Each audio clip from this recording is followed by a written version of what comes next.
Hello guys, എല്ലാവർക്കും സുഖമല്ലേ? ഞാനിന്ന് എൻ്റെ കൂടെ പഠിച്ചൊരു കൂട്ടുകാരിയുടെ കല്യാണത്തിൻ്റെ ഫംഗ്ഷന് പോവുകയാണ്.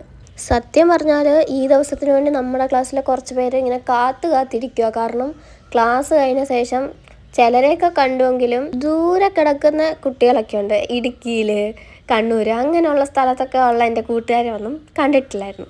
അപ്പോൾ ഈ ഒരു കല്യാണത്തിൻ്റെ ഫംഗ്ഷന് പോയപ്പോൾ ഇതിന് കാണാലോ എന്നുള്ളൊരു എക്സൈറ്റ്മെൻറ്റ് ഭയങ്കരമായിരുന്നു. അങ്ങനെ ഞാനൊരു ഉച്ച സമയമൊക്കെ ആയപ്പോഴത്തേക്ക് കൊല്ലത്തേക്കുള്ള ട്രെയിൻ കയറി. ട്രെയിനിൽ വലിയ തിരക്കൊന്നും ഇല്ലായിരുന്നു, പക്ഷേ ട്രെയിൻ താമസിച്ചാണ് വന്നത്. ഞാൻ ചെല്ലുമെന്ന് പ്രതീക്ഷിച്ച സമയത്തിനെക്കാട്ടിലും കുറച്ചുകൂടെ ഡിലേ ആയിട്ടാണ് ഞാൻ അവിടെ എത്തിയത്. അതുകൊണ്ട് തന്നെ എനിക്ക് അവിടെ ചിലവഴിക്കാൻ പറ്റിയ സമയം കുറവായിരുന്നു. അങ്ങനെ ഞാൻ അവിടെ ചെന്നിറങ്ങിയപ്പോൾ തന്നെ എൻ്റെ ബെസ്റ്റ് ഫ്രണ്ട് ലക്ഷ്മി എന്നെ കണ്ടു. സനു, അഭിരാമി, അങ്ങനെ അവരുടെ ഗ്യാങ്ങിലെ എല്ലാവരും കൂടെ ഒരുമിച്ചാണ് വന്നത്.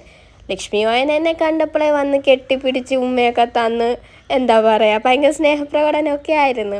അങ്ങനെ നമ്മൾ കുറച്ച് നേരമൊക്കെ നമ്മൾ ഷൈ ആയിട്ട് വെളിയിൽ നിന്ന് അയ്യോ എങ്ങനെ കയറിപ്പോവും എന്തോന്ന് പറയും, അങ്ങനെയൊക്കെ നമ്മൾ കുറച്ച് നേരമൊക്കെ അവിടെ വെയിറ്റ് ചെയ്ത് നിന്ന് അത് കഴിഞ്ഞിട്ട് അവസാനം വിചാരിച്ച് കയറി അകത്തോട്ട് പോവാന്ന്.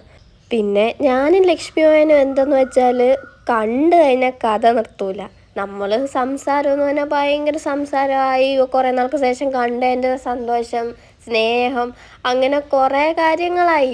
അവസാനം എന്താ, നമ്മൾ അവിടെ ഉള്ള ഫങ്ഷൻ്റെ കാര്യത്തെക്കാട്ടിലും ശ്രദ്ധിക്കുന്നത് നമ്മൾ തമ്മിലുള്ള സംസാരം, ഫോട്ടോ എടുപ്പ്, ഇതൊക്കെയാണ്. അത് കഴിഞ്ഞ് നമ്മൾ നേരെ വീട്ടിലോട്ട് കയറിയപ്പോൾ നമ്മുടെ കൂടെ പഠിച്ച ആൾക്കാരെ, പിന്നെ നമ്മുടെ ബ്രൈഡിനെ കണ്ടു. ബ്രൈഡിനെ അന്ന് കാണാൻ നല്ല ഭംഗിയായിരുന്നു. നമ്മൾ വിചാരിച്ച് നമ്മളോടെ പഠിച്ച മാളവികയെ അല്ല, അന്ന് നല്ല ഭംഗിയാണ് കാണാൻ, നല്ല രസമായിട്ടിരിക്കുന്നു.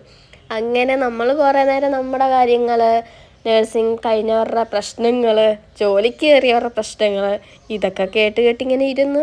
അന്നേരം എൻ്റെ മനസ്സിൽ ഈശ്വര, ഞാനും ഇനി ഈ ജോലിക്കൊക്കെ കയറുമ്പോൾ ഇതൊക്കെ അനുഭവിക്കണമല്ലോ എന്നൊക്കെ കേട്ടപ്പോൾ ഒരു പേടിയൊക്കെ വന്ന്. അങ്ങനെ എന്തായാലും ആ കാര്യങ്ങളൊക്കെ സംസാരിച്ച് കുറേ കഴിഞ്ഞപ്പോഴത്തേക്കിന് ചെക്കൻ്റെ വീട്ടുകാർ വന്നു. ആ സമയത്ത് ഞാനും ലക്ഷ്മിയോനും അവിടെ കിടന്ന് ഓരോ കോപ്രായം കാണിക്കുന്നതാണ് ഇത്. അങ്ങനെ കാത്തിരുന്ന് കല്യാണ ചെക്കൻ്റെ വീട്ടുകാരും ചെക്കനും വന്നു. ചെക്കനും ചെക്കൻ്റെ വീട്ടുകാരും വന്നു. അപ്പോഴത്തേനും മാളവിക കുറച്ച് ഷൈ ഒക്കെ ആയി, എന്ത് ചെയ്യണമെന്നറിയാത്ത രീതിയിലൊക്കെ അവിടെ നിൽക്കുന്നു. അങ്ങനെ നമ്മൾ എന്ത് ചെയ്ത്, എല്ലാവരും കൂടെ ക്ലാസ്സിൽ പഠിച്ച എല്ലാവരും കൂടെ ഒരുമിച്ചാണ് നമ്മൾ നിൽക്കുന്നതും കഴിക്കാൻ പോകുന്നതും ഫോട്ടോ എടുക്കുന്നതും എല്ലാം നമ്മൾ ഒരുമിച്ചായിരുന്നു. അതിൻ്റെ ഇടയ്ക്ക് ഞാനും ലക്ഷ്മിയോനും കൂടെ ഫോട്ടോ എടുക്കാൻ വേണ്ടി ഒറ്റയ്ക്ക് പോയി. പക്ഷേ എന്തെന്ന് വെച്ചാൽ ഫോട്ടോ എടുക്കാനുള്ളൊരു സിറ്റുവേഷൻ അവിടെ ഇല്ല. ഭയങ്കര തിരക്കും ബഹളവും ആൾക്കൂട്ടവും അങ്ങനെയൊക്കെ. അതിൻ്റെ ഇടയ്ക്ക് ഞാൻ പോയി ഫുഡ് കഴിച്ച്, എനിക്കുള്ള ട്രെയിൻ നേരത്തെ ആയിരുന്നു, അതുകൊണ്ട് ഞാൻ പെട്ടെന്ന് പോയി ഫുഡ് കഴിച്ച് അവിടെ നിന്ന് ഇറങ്ങി. അപ്പോൾ അത്രയേ ഉള്ളൂ, ബായ്.